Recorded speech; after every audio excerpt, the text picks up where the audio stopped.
नमस्कार मित्रों, स्वागत है आप सभी का हमारे YouTube चैनल राज सनातनी ज्ञान पे। आप सब ने अपने आसपास देखा होगा, अधिकतर पूजा और पाठ करने वालों की जिंदगी खुशहाल नहीं होती जितनी की दुष्ट व्यक्तियों की होती है। ये सब देखने के बाद आपके मन में भी ये सवाल जरूर उठा होगा, अच्छे लोगों के साथ ही बुरा क्यों होता है। लेकिन आज के समय में नए जनरेशन के लोग इस बात को नहीं मानते। इसका सबसे बड़ा कारण ये है कि वे धर्म ग्रंथों को पढ़ते नहीं हैं या फिर लिखी बातों पर विश्वास नहीं करते। धर्म ग्रंथों में भगवत गीता एक ऐसा धर्म ग्रंथ है जिसमें मनुष्यों के मन में उठने वाले प्रश्न को विस्तार से बताया गया है। भगवत गीता में वर्णित एक कथा के अनुसार अर्जुन के मन में जब भी कोई दुविधा उत्पन्न होती थी तो वे उसके समाधान के लिए श्री कृष्ण के पास पहुंच जाते थे। एक दिन की बात है, अर्जुन श्री कृष्ण के पास आए और उनसे बोले, हे वासुदेव, मुझे एक दुविधा ने घेर रखा है और उसका समाधान आप ही बता सकते हैं। तब श्री कृष्ण ने अर्जुन से कहा, हे धनंजय, अपनी बात को विस्तार से बताओ, तब मैं तुम्हें उसका हल बताऊंगा। तब अर्जुन बोले, हे नारायण, कृपा कर आप मुझे ये बताइए कि अच्छे लोगों के साथ हमेशा बुरा ही क्यों होता है, जबकि बुरे लोग हमेशा खुशहाल ही दिखते हैं।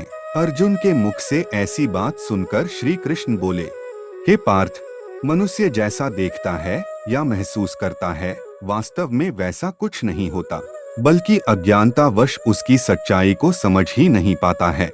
श्री कृष्ण की बात सुनकर अर्जुन हैरान हो गए और बोले, हे नारायण, आप क्या कहना चाहते हैं, मैं समझ नहीं पाया। श्री कृष्ण ने कहा कि सुनो, तुम खुद ही समझ जाओगे। हर प्राणी को अपने कर्मों के अनुसार ही सुख दुख मिलते हैं, अर्थात जो अच्छे कर्म को करता है उसे अच्छा फल मिलता है और जो बुरे कर्म करता है उसे बुरा फल मिलता है, क्योंकि अच्छे कर्म और बुरे कर्म इंसान पर ही निर्भर करता है।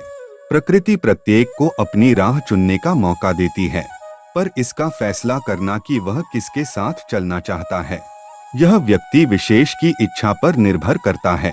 फिर कथा सुनाते हुए श्री कृष्ण जी बोले, बहुत समय पहले की बात है, एक नगर में दो पुरुष रहते थे, जिनमें से एक व्यापारी था जिसके लिए अपने जीवन में धर्म और नीति की बहुत महत्व थी।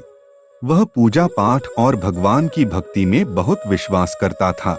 चाहे कुछ भी हो जाए वह मंदिर जाना नहीं भूलता था, न ही धर्म दान के कार्य में कोई कमी नहीं करता था। चाहे कुछ भी हो जाए वह भगवान की नित्य ही पूजा अर्चना किया करता था। वही दूसरी और उसी नगर का वह दूसरा पुरुष पहले पुरुष से बिल्कुल ही विपरीत था। वह मंदिर तो जाया करता था, पूजा करने नहीं। मंदिर के बाहर से चप्पल और धन चुराने के लिए उसे दान धर्म न्याय नीति किसी से कुछ लेना देना नहीं था। इतना ही कि वह मंदिर जाकर वह चोरी किया करता था। इसी तरह समय बीतता गया। एक दिन उस नगर में जोर की बारिश हो रही थी, जिसकी वजह से उस मंदिर में पंडित के अलावा कोई नहीं था। ये बात जब दूसरे पुरुष को पता चला तो उसके मन में ख्याल आया कि अब ये सही मौका है मंदिर के धन को चुराने का। अब वह बारिश में ही मंदिर पहुंच गया। मंदिर पहुंचते ही उस चोर व्यक्ति ने पंडित से नजर बचाते हुए सारे धन को चुरा लिया और बड़ी प्रसन्नता से वहां से निकल गया। उसी समय धर्म कर्म पर विश्वास करने वाला व्यापारी भी मंदिर पहुंचा और भगवान का दर्शन किया, परंतु दुर्भाग्य से मंदिर का पुजारी उस भले व्यक्ति को ही चोर समझ बैठा और शोर मचाने लगा। शोर सुनते ही मंदिर में लोगों की भीड़ जमा हो गई और सभी लोग उस भले व्यापारी को ही चोर समझ बैठे, फिर उसे अपमानित करने लगे। यह सब देखकर वह भला व्यक्ति हैरान रह गया और उसे समझ नहीं आ रहा था कि उसके साथ ये क्या हो रहा है। फिर वह लोगों से बचता हुआ किसी तरह वह मंदिर से निकल गया, लेकिन दुर्भाग्य ने उसका साथ वहां भी नहीं छोड़ा। मंदिर से बाहर निकलते ही वहां एक गाड़ी से टकरा गया और वह भला व्यक्ति घायल हो गया। फिर वह व्यापारी लंगड़ाते हुए घर को जाने लगा। तभी रास्ते में उसकी मुलाकात उस दुष्ट व्यक्ति से हुई जिसने मंदिर का धन चोरी किया था। वह दुष्ट व्यक्ति झूमता और नाचता हुआ जोर जोर से बोल रहा था कि आज तो मेरी किस्मत ही चमक गई, एक साथ इतना सारा धन उसे मिल गया।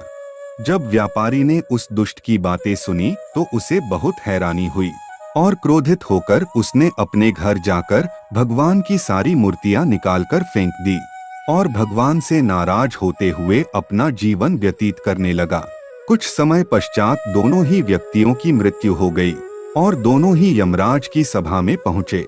उस व्यापारी ने उसी दुष्ट व्यक्ति को खड़ा देख क्रोधित स्वर में पूछ ही लिया, मैं हमेशा अच्छे कर्म करता था, पूजा पाठ दान धर्म में विश्वास करता था, जिसके बदले जीवन भर अपमान और दंड ही मिला, और इस अधर्म करने वाले पापी को नोटों से भरी पोटली, आखिर क्यों?